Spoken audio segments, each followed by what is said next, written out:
As a star in the film industry, Laura has to listen to hundreds of people pitching their script ideas. Most of the time they're awful, but she still has to smile and nod along to avoid hurting their feelings. One day during a party, her ex-husband Tony comes to see her and uses a fake story pitch to call her out for not being in their daughter's life enough. Laura is ambitious, so her career is her priority. Tony is a screenwriter and a recovering alcoholic whose depression is keeping him from writing lately. An argument ensues and Tony asks Laura if she got a cake for their daughter's birthday. Laura says she did, but as soon as she leaves, she tells her assistant Christian to get a cake fast. Then Laura is approached by her rival Alba, who shares that a famous billionaire named Snail has landed his private jet nearby because he'll be choosing a star for his latest project. Both women want to be selected and exchange a few insults. When Laura reaches the reception, tons of reporters are waiting at the entrance. She approaches Snail's son Sebastian and tries to find out more about his dad's secret project, but Sebastian refuses to say anything. Instead, he mocks her for wearing a very old watch. He also brings up the recent death of two of the richest people in the world and goes on a rant about how old men behave, including his own father, accidentally revealing that Alba was the chosen one. Laura is devastated but has to keep her smile up for the cameras. Afterward, she goes back to the party and has to stay silent while Sebastian and other men talk about her and Alba as if they were an afterthought. When the women find a moment alone, Laura swallows her pride and congratulates Alba, saying that if anyone had to take the job from her, then she's glad it was her. Alba shakes her hand and agrees that women must stick together to survive in this industry. Tonight Alba has to present a film in front of a huge crowd, but she admits she hasn't seen it, so Laura tells her a quick summary of the story. However, this turns out to be a fake plot and Alba embarrasses herself in front of everyone, which was Laura's revenge plan. Later in the car, Christian has to deal with all of Sebastian's angry messages. Laura receives a call from Tony, who is at the airport. His flight has been cancelled and chaos has taken over the place, but before Tony can say anything else, the call suddenly ends. Then Christian checks the news and discovers the Pope is dead, which makes him the third rich man to die in just a few days. Soon they get to the airport and Laura manages to get on Snail's jet as Alba's replacement. But they force her to leave Christian behind. As the plane takes off, Laura chats with another guest who tells her about the death of yet another wealthy man that happened a few minutes ago. His extremely white teeth creep Laura out. Moments later, Laura is on a video call with Tony and their daughter Anna to celebrate her birthday. However, Anna isn't happy that both her parents are away and hangs up without blowing the candles or saying a single word. Then Laura asks Tony to sign the divorce papers, but their argument ends with a promise to meet each other in court. When Laura goes to the bathroom, she steals some very expensive creams. On her way back to her seat, she notices the other guest's teeth glowing. Eventually, the plane lands in Alaska, and while the others leave in cars, Laura is picked up by a sled pulled by dogs. The driver takes her phone before giving her some furs to help her with the cold. During the trip, the man tells her that Snail's expanding his company on a very aggressive scale and all the new workers are getting amazing salaries, not to mention all the benefits. Because of the snowstorm, they don't hear the plane blow up. The sled takes Laura to a settlement where Mr. Snail welcomes all the new arrivals with a speech about Alaska's first settlers. He built this place to honor them and to remind people of those pioneers who built their fortune with hard work, which he demonstrates by using a pickaxe. Everyone is invited to a shack for a drink while Snail keeps on talking, saying that the world is sick with fragility and laziness. Snail is tired of the new generation blaming things on the hard-working elites because he thinks the rich are actually the solution. All the people he's brought to Alaska were chosen to be part of a new independent division of his company that will be focused on social interests like renewable energy and philanthropy. Laura gladly signs the contract that grants her plenty of stocks and joins the celebration. When she takes a break to smoke, Snail approaches her to chat and they bond over not understanding their kids. He also tells her about an auction in Buckingham Palace and wants her to go there to start making purchases for the company, insisting she must spend as much money as possible. Before leaving, he gives Laura a book and tells her to read it. The next day, Laura leaves Alaska with Mr. E in Snail's helicopter. She checks the book and notices a quote about being rich on the back. E was given the same book and he explains Snail has sent him to Sicily to audit refugee camps. He makes a tasteless joke about slavery that makes Laura uncomfortable. During the flight, she tries to call Anna, but she won't pick up. When she checks the news, she's shocked to discover that Buckingham Palace was attacked. She starts looking for more information and learns that billionaires and leaders are dying all over the world. Nobody has an explanation, so they're blaming them on terrorist attacks or luxury items being poisoned. They mention plutophobia, which is hatred towards the rich. When Laura reaches London, panic has taken over the streets. Christian picks her up and says everyone is exaggerating, thinking the king's only indisposed. The car won't move because chaos is making traffic difficult, so Laura thinks about the situation and wonders if she and Christian count as rich. Compared to the big elite, she thinks she's technically middle class. Regardless of all the rumors about terrorist attacks, the auction is still held in Buckingham Palace. Laura begins bidding for an important painting, but she's interrupted by a call from Anna. She panics because she wants to talk to her daughter but not miss the auction, so she offers $2 million for the painting and wins it. Then she rushes into another room to have a drink while talking to Anna, whose voice isn't very clear because of the static. Among the guests, Laura notices another man with glowing teeth. Suddenly she hears some screaming and goes back to the auction room to discover the king dying. The next few days all news outlets are filled with discussion about the mysterious flu that is only targeting the wealthiest people in the world. There are lots of comments about terrorism but also many conspiracy theories on the internet. Soon it's discovered that the glowing teeth are a symptom of this flu. Financial activity is suspended and the elite asks for special protection. Christian thinks the government should gather all the billionaires in one place and lock them up so the rest of society can avoid going through another quarantine. Laura gets a call from her mother, who informs her that Anna is staying with her in Spain. Afterward, Laura goes to the company's London office, where employees are now wearing masks. Sebastian is furious that Snail gave her a position that should have been his and starts destroying everything in the room while calling her a peasant. He reveals that his father fired him and he ran to hide in Alaska after hearing some strange rumors, meaning he's been burning through the family fortune. Luckily, Sebastian has been diverting company money to his private fund so he can survive on his own. Laura notices Sebastian's teeth glowing and decides to leave. Christian rushes to inform her that the government has declared a state of emergency, so all flights are cancelled. She tells him to find her something anyway because she's desperate to return to her daughter and advises Christian to leave the city as soon as he can. When she leaves the building, soldiers are protecting the entrance from hundreds of protesters. She gets in a company car and calls her broker to check on her stocks. The driver overhears this and quickly puts on a mask. The broker tells Laura that because of the chaos in the economy her stocks have grown and she's now rich. But he can't celebrate considering the circumstances. Getting scared, Laura asks him to sell her stocks, but it can't be done because the market is closed. Her only options are spending the money or giving it away.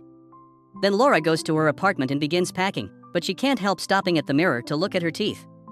At that moment someone rings her bell and she opens the door to find 3 soldiers, who explain she was chosen for special protection.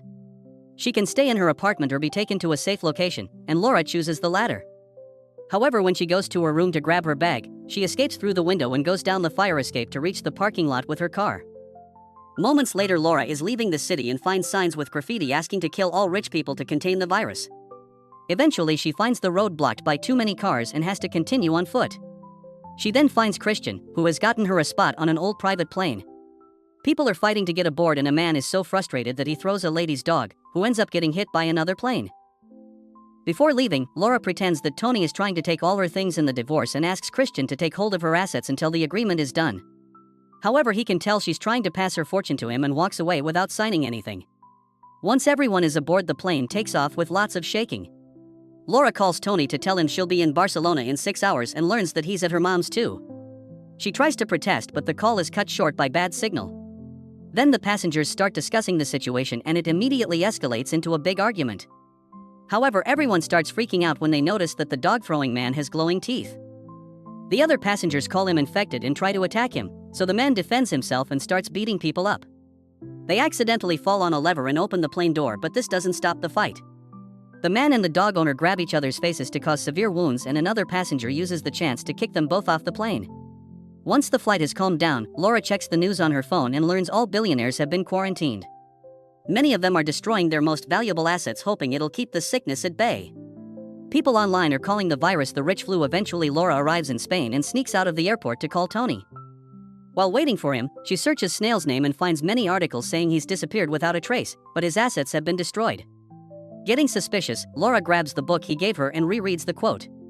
She realizes there never was a project. Snail just used them to give them his fortune by pretending they were salaries in building the settlement. That way he could stop being rich.